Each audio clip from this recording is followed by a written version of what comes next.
Today, we're on the campus of beautiful Hillsdale College here in southern Michigan. This is a place that believes in the Constitution. They believe in the first principles of our nation, of our founding, and they practice what they preach here at the college. This is a place where students get to learn about the fundamentals of the Second Amendment, and they get to learn about the fundamentals of firearm handling. And we're going to take a look at what that really means here, both on the campus and at the John Anthony Halter Shooting Sports Complex.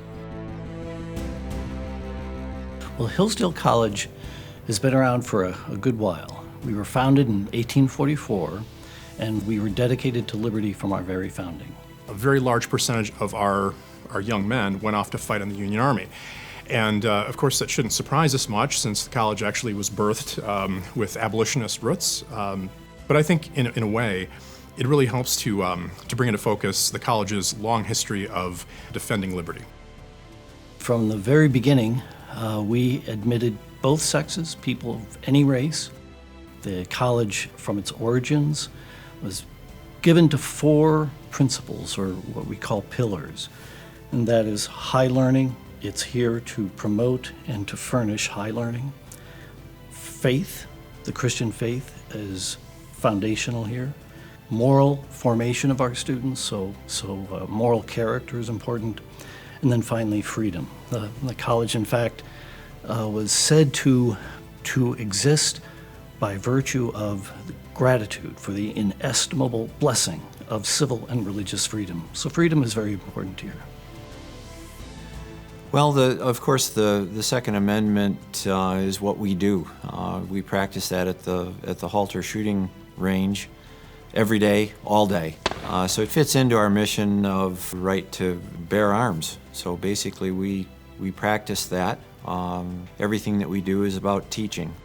As I often tell my students, it's important to remember that both reason and experience show us that it is true that liberty is not a grant from a government, but is rather a gift from God. And so we spend a lot of time in class talking about what that means. And invariably it goes to some of the key questions of human existence. What does it mean to be a human being? What does it mean to be a citizen of a free state, a republic like ours?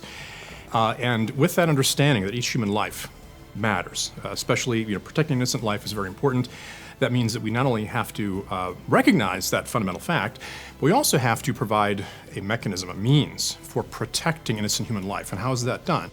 At a very basic level in a free society, it's each citizen's not just right, but responsibility to step forward and provide the means by which they can defend all of their God-given liberties. And that typically means the ability to keep and to bear arms. The curriculum here is robust, it's rich, but it's also, and this is important, integrated.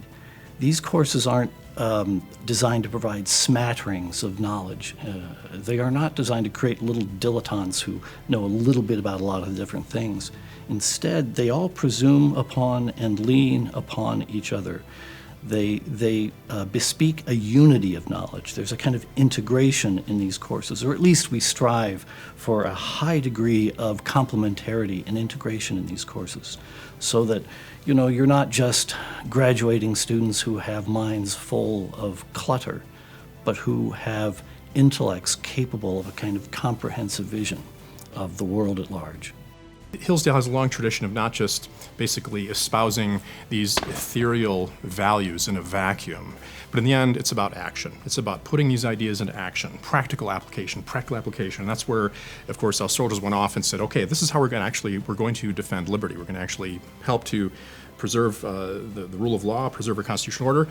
We're also going to actually ensure, finally, that these human beings who've been deprived of the natural right to liberty for decades in the United States, those rights will finally be guaranteed. They'll be made actual, they'll be made real. That idea will actually become reality.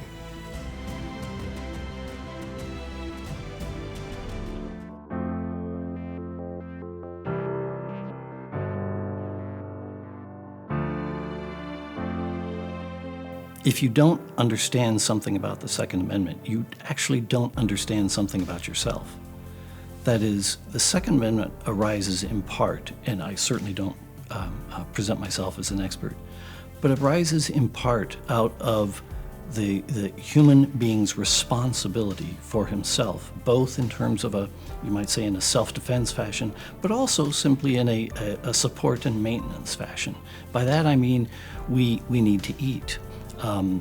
We need to protect ourselves and our loved ones in a world that is sometimes not a very friendly one. So the Second Amendment isn't a kind of grace note in the Constitution. It arises out of the understanding that a citizen is first and foremost someone who has a responsibility to himself and to his loved ones and to his neighbors. The first time I visited the range was in 2008. The property, which was an old gravel pit, was purchased in 2006 with a grant from one of our donors. And we used those proceeds to buy this particular property, which is about 4.5 miles from campus. We have 113 acres out there. We have 5 bunker fields, 8 American trap fields, 4 skeet fields that are combination international or American. We've got a 23-station sporting clay course. We've got an enclosed and heated 5-stand facility. We now have a 7-bay pistol arena. We're in process of building an indoor-outdoor pistol and precision air building. So it was 1 trap field, 1 outhouse, and 1 light pole in 2008. And now fast forward to 2024, 2025, we've got about $30 million invested, and soon to have our largest facility out there with the Taylor indoor-outdoor building. We have courses that do not presume any familiarity on the part of the student with any kind of firearm. And so they're very basic. Of course, they're safety-oriented. They teach students how to operate firearms safely, responsibly.